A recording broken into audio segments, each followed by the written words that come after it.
Bismillahirrahmanirrahim. Assalamualaikum warahmatullahi wabarakatuh. Alhamdulillahirrabbilalamin. Wassalatu wassalamu ala asrofil anbiya'i wal mursalin wa ala alihi wa sahbihi ajma'in. Ashadu an la ilaha illallah wahdahu la syarikalah wa ashadu anna Muhammad abduhu wa rasuluh. Segala puji dan puja kita panjatkan kepada Allah Subhanahu wa ta'ala yang telah melimpahkan rahmat, hidayah serta inayahnya kepada kita semua, sehingga hingga saat ini, hingga detik ini kita masih bisa menikmati iman dan Islam. Salawat dan salam semoga akan tercurahkan, terlimpahkan kepada junjungan kita baginda Nabi besar Muhammad SAW, kepada keluarganya serta sahabatnya.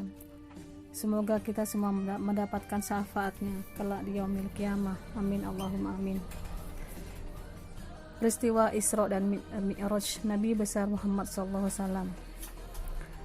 Peristiwa Isra dan Mi'raj terjadi pada bulan Rajab, tepatnya pada tanggal 27 Rajab. Perjalanan baginda Rasulullah SAW dimulai dari Masjidil Haram di Mekah ke Masjidil Aqsa di Yerusalem, Palestina pada malam hari.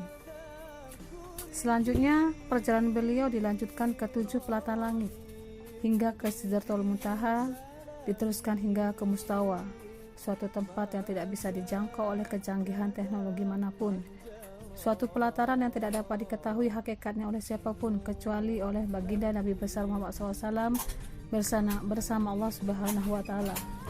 Kemudian beliau kembali lagi ke Masjidil Haram. Saudaraku seiman yang dirahmati Allah,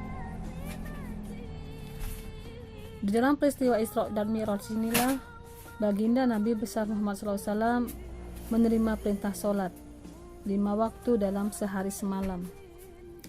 Perintah sholat ini berbeda dengan perintah-perintah ibadah yang lain, karena sholat diterima oleh beliau secara langsung dari Allah Subhanahu wa ta'ala dalam suasana suci, sakral, dan sangat agung. Saudaraku seiman yang saya muliakan, peristiwa Isra dan Mi'raj ini hendaklah mampu menggerakkan perenungan kita tentang apa yang selama ini kita jadikan sebagai ukuran dalam menilai suatu kebenaran. Hal ini menjadi penting kita lakukan untuk menjaga keimanan kita agar tidak terjadi kegoncangan dan pengikisan. Sebagai manusia, kita harus meyakini dengan penuh kesadaran akan kemahakuasaan Allah Subhanahu wa ta'ala, sehingga kita sadar betul akan posisi kita sebagai makhluk yang sangat lemah dan memiliki banyak keterbatasan. Karena manusia memiliki kecenderungan untuk menyombongkan intelektualitasnya, merasa serba tahu dan serba bisa. Kepercayaan kepada diri sendiri seringkali melampaui batas kepandaian yang disandangnya. Betapapun tinggi ilmu pengetahuan dan teknologi yang telah dicapai oleh manusia, jangan sampai membuatnya kehilangan kendali, terbius, dan merasa paling tahu mengenai segala sesuatu.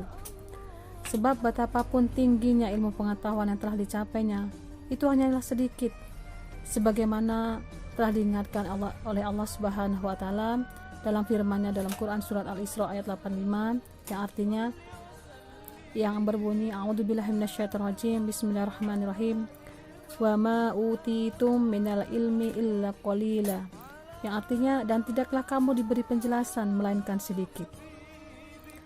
Saudaraku seiman yang saya muliakan, semoga kedepannya lagi kita bisa menjadi manusia-manusia yang bisa dengan pikiran yang sederhana dan selalu tawaduk kepada Allah Subhanahu wa ta'ala. Demikianlah yang dapat saya sampaikan. Semoga ada manfaatnya, terutama kepada diri saya pribadi. Hadanallah wa iyyakum ajmain. Wassalamualaikum warahmatullahi wabarakatuh.